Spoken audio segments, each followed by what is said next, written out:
மக்களின் வாழ்வாதாரம், சுற்றுச்சூழல் பாதுகாப்பு ஆகிய இரண்டையும் சமன் செய்ய அரசு எடுக்க வேண்டிய மாற்று நடவடிக்கைகள் குறித்து மக்கள் வலியுறுத்துவதை தற்போது பார்க்கலாம். இப்போ இதெல்லாம் நாங்கள் அளந்து எடுக்கிறோம், எங்களுக்கு வேணும் அப்படின்னா நாங்கள் எங்களுக்கு இதை விட்டால் எங்கே போகிறதுனே தெரியல. எங்களுக்கு இதை விட்டால் வேறு வழியும் இல்லை. ஒரு 3 வருஷம் 4 வருஷம் 5 வருஷம் ஒவ்வொரு ஆட்சி மாற மாற எங்களுக்கு இதே பிரச்சனையும் கொடுத்துக்கிட்டே வந்துக்கிட்டு இருக்கிறாங்க. இதை விட்டுட்டு நாங்கள் எங்கே போவோம்? நாங்கள் எங்கேயும் போகிறதுக்கு வழி இல்லை. இது முதல்ல ஒரு எதோ மனசு வச்சு இதை கொஞ்சம் தனி கவனத்தில் அவர் கொண்டுக்கிட்டு போய் எங்களுக்கு ஒரு உதவி பண்ணனாரா அவருக்கு ஒரு கோடி புண்ணியமாக இருக்கலாம். நெல்லியாக்காடு தான் செட்டிச்சேவடி நெல்லியாக்காடு. நாங்கள் இதில் தான் நாங்கள் அனுபவிச்சுட்டு இருக்கிறோம் விவசாயம். இப்போ நினச்சிக்கிட்டா தூக்குறோன்னு இப்படி வந்து எடுக்கிறாங்க. நாங்கள் எங்கே போவோம்? பிள்ளைங்களுக்கு விட்டு எங்கள் மாமனார் மாமியார் காலத்துலேருந்து நாங்கள் இங்கே தாங்கிறோம் இருக்கிறோம். நாங்கள் இப்போ இத்தனை வருஷமாக நாங்கள் இங்கே தாங்கிறோம். இப்போ எங்களை வந்து இடத்த தூக்கி விட்டு போகிறாங்களாக்கா நாங்கள் எங்கே போகட்டும்? எங்களுக்கு இல்லைன்னா ஆதாரம் காட்டுங்க, எடுங்க ஆதாரத்துக்கு கொடுங்க.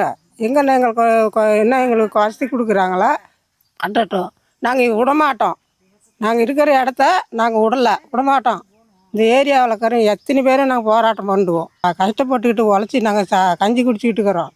நாங்கள் எங்கே போகிறது? வந்து நிலத்தை எடுக்கிறனாக்கா நாங்கள் எங்கே போகட்டும்?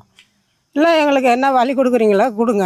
இல்லையா ஊர் சனத்துக்கு ஒட்டுக்கா மறந்து வச்சு விட்டுருங்க, கொடுத்துருங்க. நாங்கள் போயிடுறோம். மறந்து கொடுங்க. நீங்கள் விவசாயத்தில் நீங்கள் எல்லாமே எடுத்துக்கங்க. ஆனால் அது பட்டா கொடுத்தா தானே பட்டா வரும். கேட்குறப்பெல்லாம் இத்தான் பட்டாங்கன்னா இத்தான் பட்டாங்கிறீங்க. எங்களுக்கு தெரியும், நாங்கள் படிச்சிருக்கிறோமா?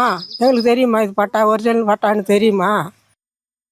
எல்லாம் வந்து வேகிச்சே நிறையா இருக்குது. காட்டுங்கள்லாம் வெள்ளாமல் எங்களுக்கு இத்தான் சொல்லுவாடு. நாங்கள் எந்த வேலைக்கும் போனதில்ல. நாங்கள் படித்தா இருக்கிறோங்க. கொண்டுட்டு போய் பட்டா கொடுக்குறோன்னு ஏமாற்றி சொல்லிக்கிட்டே இருக்கிறாங்க. அதை வாங்கி பார்த்தா அதில் ஒன்றுமே இல்லைங்க. நாங்கள் இதெல்லாம் விட்டுட்டு எங்கெங்கே போகட்டும்? என் அப்பா அம்மா என் தாத்தா பாட்டி காலத்துலேருந்து நாங்கள் இங்கே தான் இருக்கோம்.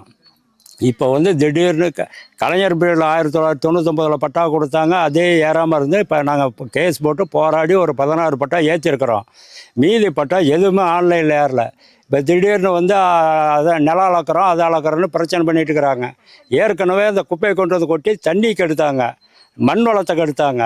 அதுக்கும் போராட்டம் பண்ணி அது கிடைச்சா உரம் ஆக்கிறோம் அதை ஆக்கிறனாங்க. அதுவும் இல்லை. இப்போ இன்னும் கொட்டிக்கிட்டு தான் இருக்காங்க. இப்போ கடைசியாக அந்த விவசாயத்தையும் பிடுங்கிறதுக்கு பார்க்குறாங்க. பட்டா ஒவ்வொரு ஆட்சியும் கொடுத்துட்ருக்குறாங்க. ஆனால் ஆன்லைனில் ஏற்றாமல் தான் கொடுத்துட்ருக்குறாங்க. இவ்வளோ பிரச்சனை பண்ணிகிட்டு இருக்காங்க. இப்போ நாங்கள் விவசாய நிலத்தை இதையும் விட்டுட்டு நாங்கள் எங்கே போக முடியும்? எங்களோட வாழ்வாதாரமே இது தான். அந்த மாதிரி இருக்குள்ள இப்போ நாங்கள் எங்கே திடீர்னு வந்து இப்போ அளக்கிறோம் இப்போ எடுங்கன்னா நாங்கள் எங்கே போக முடியும்? இதே தான் பிரச்சனை. ஒவ்வொரு டைமும் இதே மாதிரி பிரச்சனை பண்ணிக்கிட்டு தான் இருக்கிறாங்க. நாங்கள் ஒவ்வொரு டைமும் போராட்டம் பண்ணிக்கிட்டே தான் இருக்கிறோம். ஆரம்பத்துலேருந்தே இது போராட்டம் பண்ணியே தான் வச்சுக்கிட்டு இருக்கிறோம். விவசாயிங்களுக்கு பாதுகாப்பு கொடுக்குறேன்னு கிடைச்சா இந்த மாதிரி பண்ணால் அந்த எந்த விவசாயிக்கு பாதுகாப்பு கொடுக்குறாங்க? இவங்க விவசாயிக்கு பாதுகாப்பு கொடுக்குறோம், ஏன் இந்த மாதிரி விவசாய நிலத்தை எடுக்கணும்? அப்படி எடுத்து என்ன அப்படி கனிம வளம் வெட்டி எடுத்து நீங்கள் அரசை காப்பாற்றி விட போகிறீங்க?